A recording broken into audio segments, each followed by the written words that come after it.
जी हाँ, सबको प्यार भरी नमस्कार। और मैं और वरुण इस वक्त खड़े हुए हैं पंजाब यूनिवर्सिटी के कैंपस में। जी हाँ, और आज हम वो सवाल उठाने वाले हैं जो कि सबके जहन में है। जी हाँ, इंडिया अगेंस्ट करप्शन, यानी कि वरुण, मैं सबसे जरूरी बात बता दूं, 29 मार्च को हुआ था इंडिया वर्सेस पाकिस्तान, 2 अप्रैल को हुआ था इंडिया वर्सेस श्रीलंका और 5 अप्रैल को हुआ इंडिया वर्सेस करप्शन। जी हाँ, इंडिया अगेंस्ट करप्शन में इंडिया ही जीतेगा।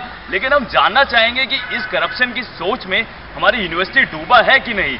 और वरुण, मैं ना ये जानना चाहता हूँ कि जो लोगों ने मोमबत्तियां उठाई अपने हाथों में, उनके हाथ में करप्ट नेताओं की गर्दनें कब होंगी? बहुत जल्द होंगी सुखी, क्योंकि ये जो पहल शुरू करी है उसका कहीं ना कहीं जिसका चीज का इंतजार था उसका आज रिजल्ट मिल ही गया है। और वरुण, इतिहास तो गवाह रहा ही है भारतवर्ष में तो खास करके कि जब तक इंसान क्रांति करेगा नहीं उसको उसके हक मिलेंगे नहीं। बिल्कुल सही कहा आपने। तो अब जागरूक हो चुके जनता, लेकिन हम देखना चाहेंगे पंजाब यूनिवर्सिटी की सोच हमारे हिंदुस्तान की सोच से मिलती है या नहीं।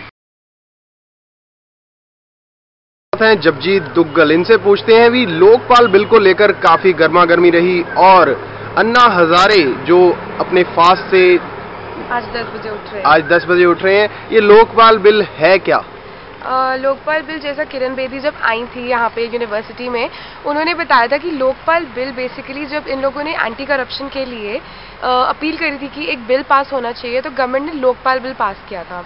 पर लोकपाल बिल के अंदर बहुत ज़्यादा लूप होल्स हैं, जैसे कि उसके अंदर जो पनिशमेंट दी जाएगी, जो जिनके अगेंस्ट करप्शन एक्शन होगा, बहुत कम थी वो, वो कुछ महीनों का स्पैन था। और जो FIR की कोई फैसिलिटी नहीं थी लोकपाल बिल के अंदर। और लोकपाल बिल के अंदर और एक बहुत सारी ऐसी चीज़ें थी जो उसी को कॉन्ट्रडिक्ट करती थी। तो अन्ना हजारे, इस वजह से अन्ना हजारे, किरण बेदी, अरुण केजरीवाल और बहुत सारे लोगों ने मिलकर लोकपाल बिल को जन लोकपाल बिल बनाया, जिसके अंदर ये सारी फैसिलिटीज़ थी और सारे लूप होल्स को टैकल किया था। और अन्ना हजारे इसीलिए इस फास्ट पे बैठे थे कि इस लोकपाल बिल को अमेंड करके जन लोकपाल बिल बना दिया जाए।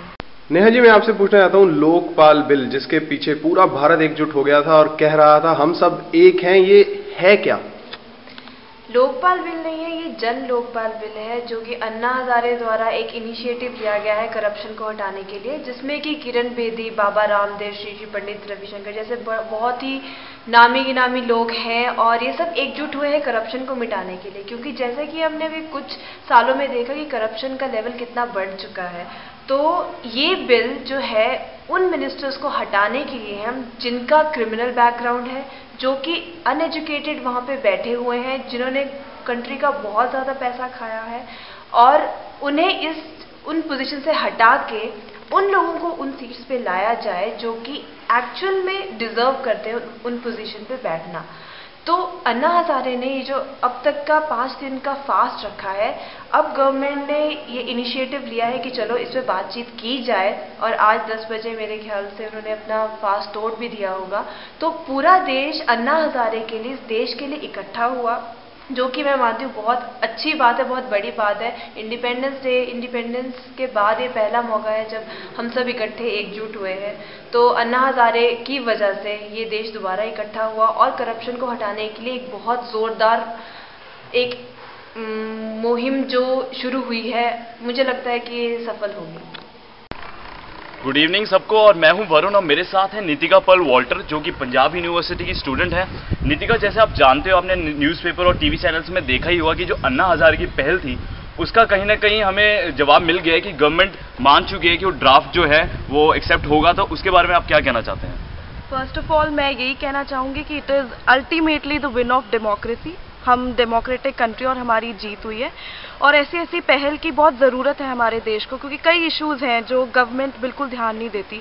और अन्ना हजारे की जो ये पहल है, फर्स्ट ऑफ ऑल मैं अन्ना हजारे को कॉन्ग्रेचुलेट करूँगी कि इतने थोड़े समय में ही उन्होंने गवर्नमेंट को इतना प्रेशराइज कर दिया अपनी इस मूवमेंट से, और साथ में उनके बहुत यंगस्टर्स ने, स्टूडेंट्स ने उनका साथ दिया है। इट्स अ बिग थिंग कि हमारे लिए ये बिल पास हो रहा है। And I was reading about it, और मुझे पता चला कि 65 और 60s के टाइम से ये बिल पेंडिंग था, and it's a big thing कि अल्टीमेटली ये हुआ है। मे बी जो ये ड्राफ्ट होगा, मे बी करप्शन के अगेंस्ट जो ये पहल चली है, जिस तरीके से ये ड्राफ्ट बना है, वैसे ही शायद करप्शन भी एक बार हमारे कंट्री से जा सके। So it's a very good thing. Definitely Nitika, जैसे आपने बोला कि यंगस्टर्स की मैंने मूवमेंट देखी है, तो जैसे इंडिया स्टैंड अगेंस्ट करप्शन, तो आपके क्या थॉट्स हैं ट्राई सिटी के बारे में, यानी कि चंडीगढ़, मोहाली, पंचकुला? क्या वो निखर चुका है अपने उसमें जो जज्बा अन्ना हजारे ने शुरू किया था? ऑफ कोर्स यहाँ पे काफ़ी मूवमेंट्स थी। मैं देखा है, पढ़ा है इसके बारे में कि ट्राई सिटी में भी लोगों ने बहुत कैंडल मार्च निकाली है। 17 में हर रोज़ ये हो रहा था। तो मुझे लग रहा है कि कहीं ना कहीं लोग जागरूक हैं और ट्राई सिटी में भी ऐसी मूवमेंट जो है वो चल रही हैं। सो आई फील ट्राई सिटी भी इस चीज़ को लेके काफ़ी आगे थी और ट्राई सिटी में काफ़ी कुछ हुआ है इसके बारे में। नितिका, ये तो बात हुई पूरी जनता की, लेकिन आपने पर्सनली क्या किया? मतलब कुछ आपने you stand for it, candle march करी, या आपने एक दिन फास्ट रखा, या आपने सोचा इसके बारे में? मैंने फास्ट रखा था। कैंडल मार्च के दिन मैंने काफ़ी उसके बारे में पढ़ा है और उनकी वेबसाइट पे जाके भी अपने व्यूज़ दिए हैं और मैंने मिस कॉल भी दी थी। उनके मैसेजेस मुझे आते रहते हैं। तो I also stand against corruption. और that's so great Nitika. I am sure खाली आप ही नहीं, सभी लोग इस बारे में सोच रहे होंगे। और कैमरामैन सुकी के साथ मैं वरुण।